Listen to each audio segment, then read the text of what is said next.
예전처럼 막 이렇게 서울 시내에 중국 사람들이 막 관광객이 됐건 보따리 장사가 됐건 예전 같지가 않고 얼마 전에 또 짠한 기사를 봤습니다. 그 카페리 다시 재개를 했는데 썰렁하다면서 심지어 그 터미널에 편의점까지 철수했다는 그런 기사까지 보이던데 여기 엔데믹 이후에도 예전 그걸 회복 못하는 것은 무슨 경제적인 이유입니까? 아니면 다소 정치적인 뭐 관계에 있어서 소원해진 게 있어서 그렇습니까?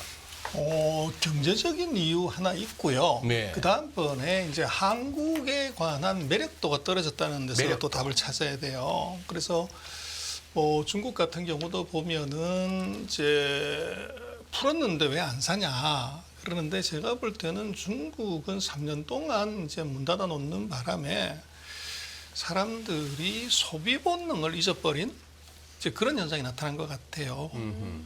그래서 뭐 우리도 그렇습니다만 3년 동안 집 밖으로 못 나가고 동네 못 나가고 다른 지역으로 못 가게 하면 어떻게 보면 사람이 깔아앉는 거죠. 그리고 이제 그것이 어떻게 보면 상처로 크게 남아서 우리가 이제 트라우마라고 얘기를 하는데 예. 한번 크게 샥을 받으면 그거 해소되는데 3년에서 3년 반 걸린다는 얘기를 하죠. 그래서 2020년에 그 코로나가 발생을 했지만 중국이 실제로 봉쇄가 본격적으로 들어간 건 2021년부터예요. 그러다 보니까 3년 그러면 2023년까지고 3년 반을 보면 금년 상반기까지죠. 그 이제 상처 효과가 있어서 소비가 이제 늘지 않는 게 하나 있는 것 같고 한국에 관한 부분은 저는 이제 뭐 예전에 중국 관광객이 한국에 그렇게 때려왔던 이유는 첫 번째는 이 명품 쇼핑이 제일 컸죠. 그래서 면세점에서 이제 그래서 뭐 한국에 와가지고 한국 면세점에 샤넬 가방 저 윗단에 있는 거 다 싸주세요. 네, 그러니까. 근데 그것이 이제 5개를 사면 한국에 와서 어떻게 보면 이제 쓴 모든 비용을 다 커버할 정도로 가격차가 있었기 때문에 그게 됐고 그런데 이제 뭐가 그다음에 두 번째가 화장품이죠. 예. 근데 그 두 가지에서 한국의 매력이 없어졌다는 겁니다. 첫 번째는 중국이 이제 전 세계 명품의 35%를 사는 거예요. 세계 최대 이제 소비를 하게 되는데 럭셔리를 그래서 중국 정부가 봤더니 그걸 국내에서 쓰게 되면 이건 대박 아니냐. 그래서 해남도에 전 세계에서 제일 큰 면세점을 3개를 만들었죠. 그래서 굳이 한국 와서 해남도라 하시면 하이난. 그렇죠. 예, 예. 그래서 이게 굳이 한국 와서 안 사도 되는 그래서 명품은 국내에서 사도 면세품을 살 수 있기 때문에 우리 제주도처럼 그래서 올 이제 메릿이 명품 사러 올 메릿이 떨어졌고 화장품이니 뭐 이런 것들은 아마 우리가 대발의 아버지 뭐 사랑이 뭐길래 뭐 대장금 이랬던 이제 한류가 들어가면서 한국 화장품에 대한 인기가 있었지만 그 이후에 전 세계 화장품 회사들이 중국에 다 들어왔어요. 아하.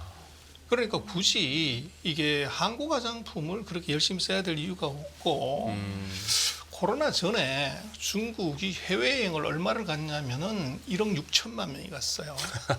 1년에요? 그렇죠.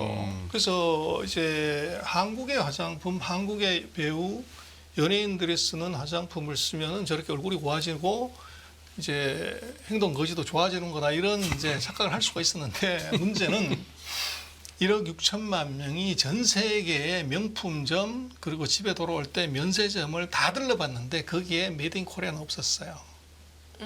한국에 이 양대 이제 고가 화장품 브랜드들이 전 세계 면세점에 입점해 있질 않습니다. 하하.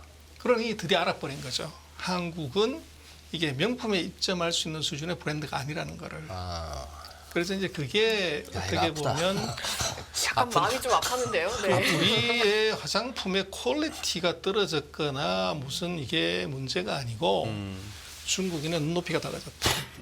그리고 시장이 이제 소득이 올라가면서 확 커지는 바람에 네. 러시아가 다 들어왔고 뭐 랑콤, 시세이도, 가네보 뭐 전 세계에 이제 명품 화장품이 다 들어와 버린 거죠. 그래서 굳이 이제 선택을 한국에서 해야 될 이유가 없어진 것. 예. 뭐 그렇게 되면 한국에 와서 이제 예전 같았으면 한국에 와서 명품점에 이제 엘모 쇼핑, 뭐 에스모 이제 백화점 가가지고 왕창 사고 그리고 이제 강남역 사거리나 뭐 이쪽 가가지고 이제 뭐 위에서부터 밑에까지 다 하고서 붕대를 감고서 이제 강남에서 왔다 갔다 하는 소위 말하는 이제 미라족 네. 네. 이런 사람들을 볼 수가 있었는데 차분하게 묘사를 참 잘하시죠. 네. 선생님께서. 네. 그런데 지금 보면은 네. 이제 이번 코로나 이후에 들어오는 관광객들의 특징은 그 명품 샵을 가는 게 아니고 이게 이제 한국의 올리브 뭐 하는 그런 이제 화장품 회사 그런 것 그 같아요, 매장을 확실히. 간다는 거예요. 네. 그리고 그 다음번에 가는 것이 이제 공연장 거기 가서 공연을 보고 그 다음번에 가는 것이 이제 뭐 미라 쪽은 잘 안 들어옵니까? 그죠. 그 유명한 이제 무슨 떡볶이, 한국 음식, 소위 말하는 미쉐린 랭킹에 올라간 한국 음식점 여기 이제 체험 관광을 한다는 거죠.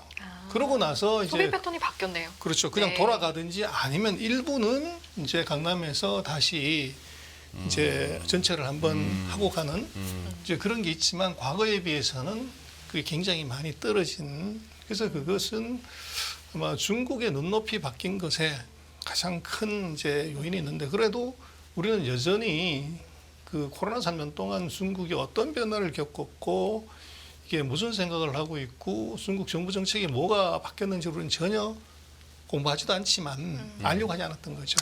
그래서 아마 문만 열면 때로 올 거다고 생각했는데 네. 아까 말씀드린 몇 가지 이유 때문에 이 소비의 대체지가 이제 있기 때문에 네. 한국에 대한 매력도 떨어졌고 또 다른 나라하고 비교해 봤을 때 이제 한국의 소위 말하는 그 가심비 그래서 한국한테서 샀던 건 가성비 때문에 샀는데 지금은 가성비가 아니라 소위 말하는 네. 브랜드라고 하는 가심비 가격하고 심리적인 만족도에 비교해서 네. 이제 훅 떨어진 거죠.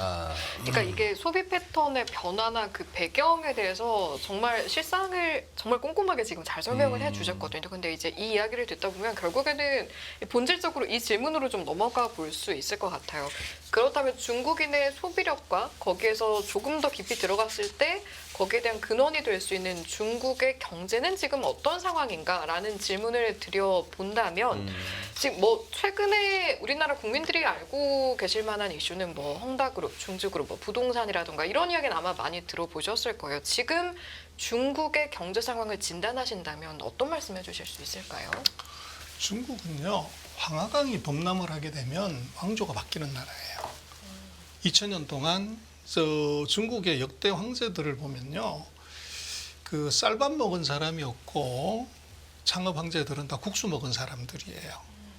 그래서 강의 하류에는 이제 물이 있기 때문에 쌀이 있어서 쌀밥을 먹을 수 있지만 강의 상류인 산 이런 지역에서는 이제 그 밀이나 보리 이거밖에 경작이 안 되기 때문에 그래서 이제 중국의 그 역사를 보면 황하강 주변의 전체 인구의 70% 이상이 모여 살았다.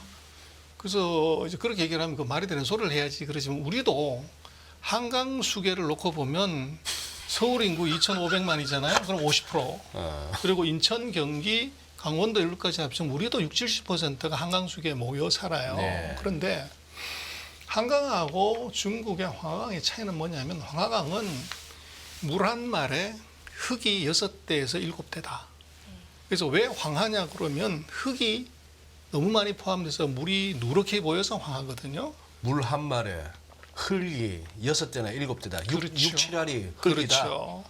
그래서 이제 우리는 뭐 팔당댐에서 물이 많이 넘치면 한강에 고수부지 다 잠기지만 물 빠지고 나면 뭐 놀이터, 편의점 다 그대로 있죠.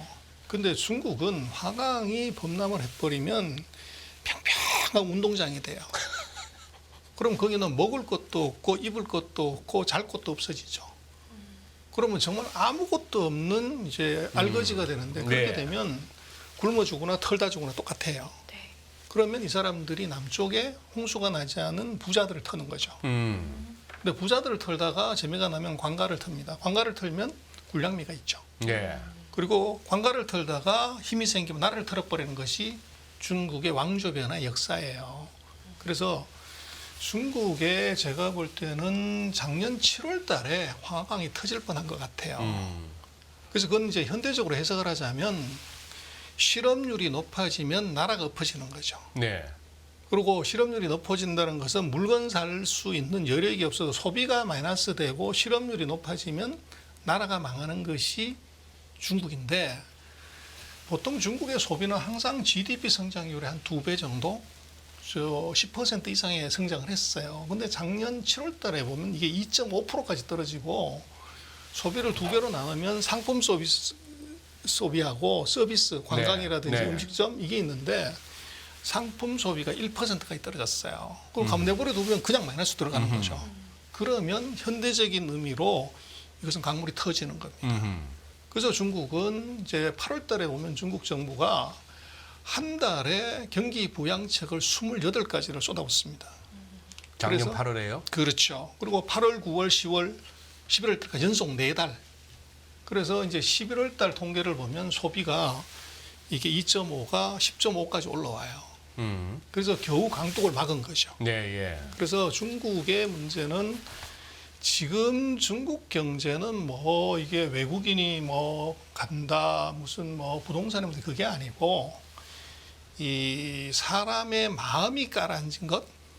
그래서 이게 소비 심리가 최근 20년 중에 최악이에요.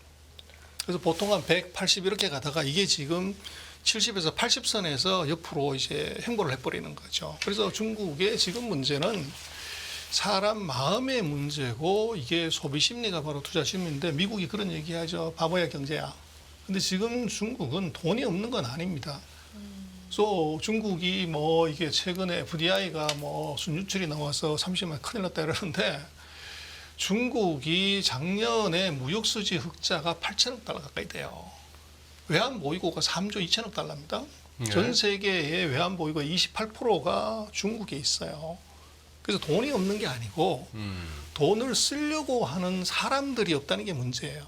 그래서 중국이 보면 그럼 경기 나쁘면 경기 부양책 써야지 왜 돈을 안 푸냐고 그러는데 2008년에 원자보 총리가 이 금융위기 터지고 나서 성장률이 12%에서 6% 떨어지니까 4조 위안을 퍼넣어가지고 바로 12% 올렸죠. 예. 근데 그게 GDP의 18%입니다. 근데 작년에 보면은 작년 7, 8월에 보면은 중국의 예금 순증액이 네. 전년 동기 대비해서 증가액이 32조 원까지 32조까지 올라갑니다. renminbi로. 근데 요거는 중국 GDP가 120조거든요. 예. GDP의 25%가 돈을 풀었는데 은행으로 가버린 겁니다. 소비나 투자로 가는 게 아니고. 그렇죠. 그래서 이제 그건 바로 소비 심리가 완전히 죽어가지고 그렇다는 거죠. 그래서 지금 중국의 문제는 소비 심리를 어떻게 녹여내냐는 것이 요게 핵심이고, 그래서 뭐 우리도 그렇습니다만은 시장이 실패를 갖게 되면 그걸 치료하는 것은 정부가 하는 것이 민간이 예, 하는 건 아니죠. 예. 그래서 정부가 최근 4개월 동안 제가 볼 때는 거의 경기 부양 폭탄을 지금 쏟아본 거죠. 그럼 왜 그 숫자가 바로 안 오냐고 그러지만 뭐 예를 들어서 우리가 금리 오늘 내렸다고 그래가지고 바로 다음 달에 뭐가 되는 건 아니잖아요. 정책에 시차가 있는 거죠. 그래서 한 3개월에서 6개월 정도 시차가 있는데 그렇게 보면 아마 그런 폭탄 정책의 효과는 아마 금년 1, 4분기에서 2, 4분기 요때 이제 데이터를 보고서 이 정책이 실기한 건지 의미가 없는 건지를 판단할 수가 있을 것 같은데 제가 볼 때는 뭐 그런 말이 있습니다. 중국의 그 기업인의 띠는 개띠다. 개띠라 하시면 크랩. 아 크랩 개띠. 도그가 아니고요. 그러니까 저도 도그인 줄 알고. 그래서 이제 그게 왜 그러냐 그러면 네. 걔는 이 뜨거운 물에 집어넣으면요 어떻게 네. 됩니까? 빨갛게 변하죠? 예. 변해요. 그럼 예. 빨간 게를 다시 찬물에 집어넣으면 파래지냐? 그렇지 않다는 그건 거예요. 아니죠. 예. 계속 빨갛죠 뭐. 그렇죠. 그럼 죽어버리는 거죠. 예. 그래서 중국은 정부의 입김이 워낙 세기 때문에 정부가 한번 손을 대면 이건 시장이 바로 죽어버리는 거죠. 그래서 경기가 너무 부동산이 활성화돼 가지고 투기가 일어나서 정부가 손을 댔는데 이거를 3년 동안 내리 규제를 해버린 겁니다. 그랬더니 부동산이 다 죽어버린 거죠. 예. 그래서 결국은 이걸 또 살리는 게 누구냐 그러면 정부가 부양책을 내면 또 언제 그랬더냐 하듯이 이게 도대체 활기를 띠는 것이 중국이에요. 그래서 그걸 이제 카오스 사이클이라고 얘기하는데 전 세계에서 가장 어떻게 보면은 정부 입김이 센 나라가 중국이고 그래서 이제 그 중국 같은 경우를 보면 GDP의 63%가 국유기업입니다. 예. 그래서 국유기업이 어떻게 액션하냐는 것이 이제 중요하고 그래서 그렇게 놓고 보면 이제 2024년에 중국 경제가 어디로 가냐 할 때 서방 세계는 저거 뭐 망했다 위기다 이러지만 제가 볼 때는 이 지금 중국의 경제는 소비로 봐야 되는데 소비가 작년 7월에 최악을 통해서 이렇게 올라오는데 이 스피드가 예전보다 굉장히 느리다는 거죠. 리커버하는 게. 그렇다고 해서 이제 중국이 위기지 않은 문제는 전 두 가지로 이제 얘기를 드리고 싶습니다. 첫 번째는 작년에 중국이 5.3% 성장했다고 하는데 5.3%면 인도 빼놓고 제일 높은 성장이에요. 그리고 금년에도 뭐 예측치도 많았지만 IMF 같은 게 4.5%를 보는 것 같아요. 근데 우리가 1.4% 했고 금년에 뭐 잘해야 2% 겨우 한단 말이에요. 그러면 4.5% 하는 나라가 망했으면 1.4% 2% 하는 나라는 어떻게 됐냐는 거죠. 그래서 이제 그것들은 전 세계에서 두 번째로 높은 성장을 하는 나라를 보고 망했다 이렇게 얘기하는 것은 조금 과하다. 그래서 우리가 거기서 돈을 못 챙겨 먹는 것을 어떻게 보면 그렇게 표현하는 건 좀 맞지가 않는 것 같고, 그래서 이제 중국의 경기나 경제는 제가 볼 때는 작년 7월이 저점 거기서부터 올라가는데 그것의 스피드가 과거에 비해서 기대보다는 낮은데 그 이유는 3년 동안 어떻게 보면 이제 상처가 났던 것이 그게 바로 회복이 안 되는 그 효과 때문에 그렇다 그렇게 보여집니다. 알겠습니다. 모처럼 소장님께서 나와주셨으니까 이제 중국 이야기를 좀 깊게 여쭤보고 또 듣는 시간을 가졌는데 사실은 또 소장님께서 중국 통일 시절 금융 통이셔서 최근에 금융 시장에서 좀 뜨거웠던 소식을 돌이켜 보면 미 증권위가 비트코인 현물 ETF 상장을 승인을 했잖아요. 그런데 이제 이걸 바라보는 시각에 대해서 이게 판을 다 바꿀 거다. 이런 분들도 있고 어떤 쪽에서는 그 정도까지는 아닌 것 같다. 의견이 좀 다양하거든요. 이제 전 소장님께서 보시는 의미 어떻게 받아들이고 계신지도 좀 여쭤보고 싶습니다. 저는 소문에 팔고 뉴스에 팔아라. 소문에서 뉴스에 팔아라. 그래서 뭐 비트코인이 이게 정말로 세계 경기 다 하강 먹는다고 그러는데 주가 그 가격이 무지 강세로 갔어요. 그래서 지금 차트가 있습니다만은 그 비트코인 뭐 이거 가격이 보시면은 이제 7월달 이후로 이제 세게 올라가는데 그래서 요게 이제 그 ETF 허용의 기대감이 이미 포함이 되어 있는 것 같고 그래서 제가 볼 때는 지금 비트코인 가격은 이미 기대치의 선반영이 돼 있다. 7, 8분응선 왔다.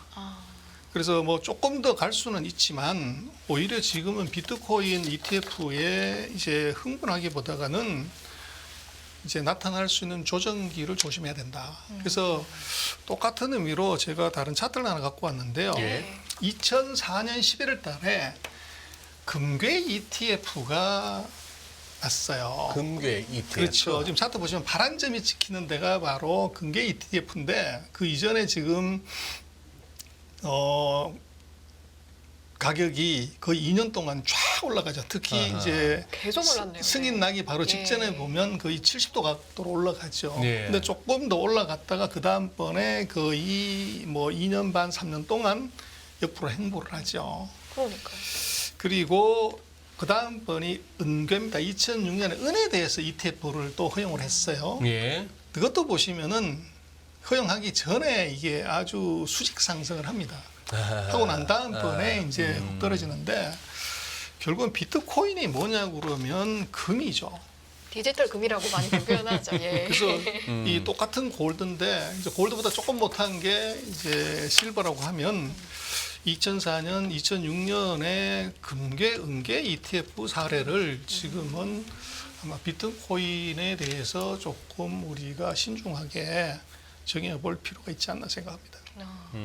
오히려 그러면 한 템포 좀 쉬어가는 관점에서 볼 필요도 있겠네요. 왜냐하면 이제 보통 이렇게 큰 뉴스가 나면 가지고 계신 분들이 대응하는 경우도 있지만 관심이 없던 분들도 이렇게 하고 보실 수 있고 또 이제 비트코인과 옆에는 이더리움까지 막 들썩이고 하니까 다들 다른 가상자산도 좀 봐야 되나 하는 분들도 간혹 있으실 수 있잖아요. 그러면 소장님 의견은 지금은 오히려 한 걸음 떨어져서 좀 숨고르기를 할 때다. 이렇게 받아들이면 될까요?